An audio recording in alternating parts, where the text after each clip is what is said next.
Welcome to Pratap academy. कैसे हैं आप सभी लोग। तो स्टूडेंट्स, कल आप सभी लोगों का इंग्लिश का एग्ज़ाम है। आई होप सभी लोगों की जो तैयारी है बहुत ज़बरदस्त हो गई होगी।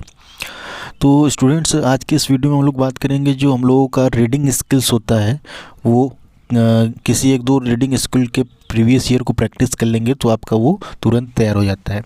तो आइए हम लोग स्टार्ट करते हैं। स्किल में आप देख रहे हैं कि यहाँ पे कुछ पैराग्राफ वाइज आपको दिया रहता है। 2 रहेगा रीडिंग स्किल 10 नंबर का। Read the following passage.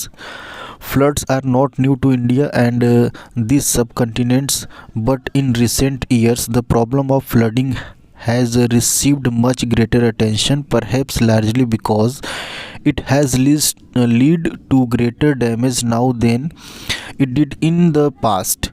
Even through information on the impending occurring of floods is now more accurate and certainly more timely. Often there is very little time to support infrastructures in place by which damage can be minimized.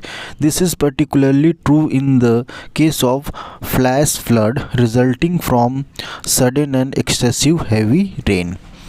Students, ये इस तरीके से paragraph दिया गया है। आप इसको पढ़ेंगे, पढ़ने के बाद क्या करेंगे, क्वेश्चन का आंसर करेंगे। तो थोड़ा सा मैंने पढ़कर आपको बताया है, आप अपना पूरा इस तरीके से पॉज करके पढ़ लीजिएगा। आइए हम लोग क्वेश्चन पे बात करते हैं। कुछ क्वेश्चंस को मैंने आंसर टिक लगा भी दिया है।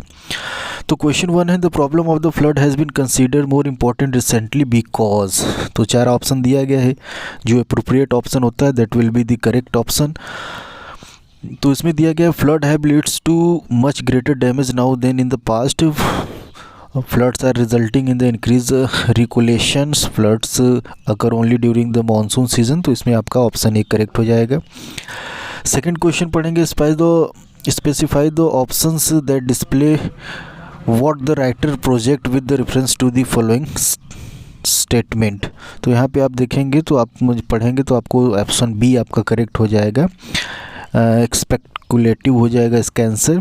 थर्ड में आपको क्या दिया गया है कि इधर ऑप्शन ओपिनियन दिया गया, इधर रीज़न दिया गया। पैराग्राफ 3 में आपको जाना है। तो देखो पैराग्राफ 3 में पहले ही मैंने टिक उसको लगा दिया है। आप अपना पढ़ के लगाने की कोशिश करेंगे तो आपका हो जाएगा। पैराग्राफ 3 ये हमारा। तो उसका आंसर आप कह सकते हैं कि greater participation would take place in the much shortened period of time. तो ये आप यहाँ से उसका आंसर आप लिख सकते हैं।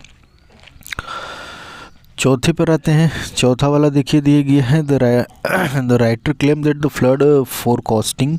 अब देखो फ्लड फोरकास्टिंग मिनिमाइज़ करने की बात किया रहा है। तो यार इसको देखते हैं चौथा वाला। तो यहाँ पे दिया गया है कि forecast are used to alert the public and mobilised various official agencies. तो यहाँ से आप इस चीज़ को कर सकते हैं। फिर 5वां क्या है, इसमें आप पढ़ेंगे, पढ़ने के बाद आपको ट्रू और फॉल्स है तो इसका आंसर ट्रू हो जाएगा। फिर 6वां स्लम ड्वेलर्स। तो यहाँ पे आप आएंगे तो मतलब सारी चीज़ आपको ऑप्शन में मैं दिखा दे रहा हूँ कि यहाँ पे आपको मिलेगा। यहाँ से आप आंसर देख के कर सकते हैं। ये चीज़ आपका क्या है यहाँ पे है। फिर 7वां आप पढ़ेंगे।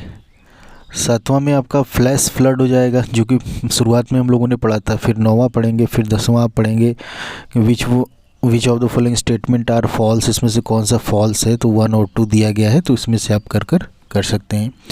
आई होप कि ये जो एक हम लोगों ने पढ़ा है पैराग्राफ ये आपको समझ में आया होगा। आंसर सारा टिक लगा ही दिया गया है। आप इसको देख के प्रैक्टिस के तौर पे आप कर सकते हैं। और ऑल द बेस्ट कल के एग्ज़ाम के लिए। अच्छे से आप लोग एग्ज़ाम दीजिए। Thank you everyone.